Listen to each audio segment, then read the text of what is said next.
आज सोमनाथ मंदिर 1000 वर्ष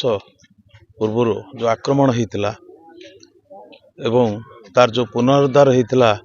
आज जनवरी 10 आज पर्यंत 75 वर्ष पूर्ण होती तार पुनरुद्धार से परिप्रेक्षी आमर प्रिय प्रधानमंत्री यशस्वी नरेंद्र मोदी आह्वान क्रमे आज स्वाभिमान दिवस भाव आम पालन करुचु एवं आज नियाली निर्वाचन मंडली आमर यही शोभनेश्वर को प्रांगण रे मंदिर प्रांगण रे आज समूह दीपदान करा जायछि और समस्ते आज मिलमिशिक सबू नेतृत्व एवं समस्त कार्यकर्ता आज ये समूह दीपदान करिसेंति नहीं आउ किसी कार्यक्रम नथिला आज स्वाभिमान दिवस रूपे पालन करा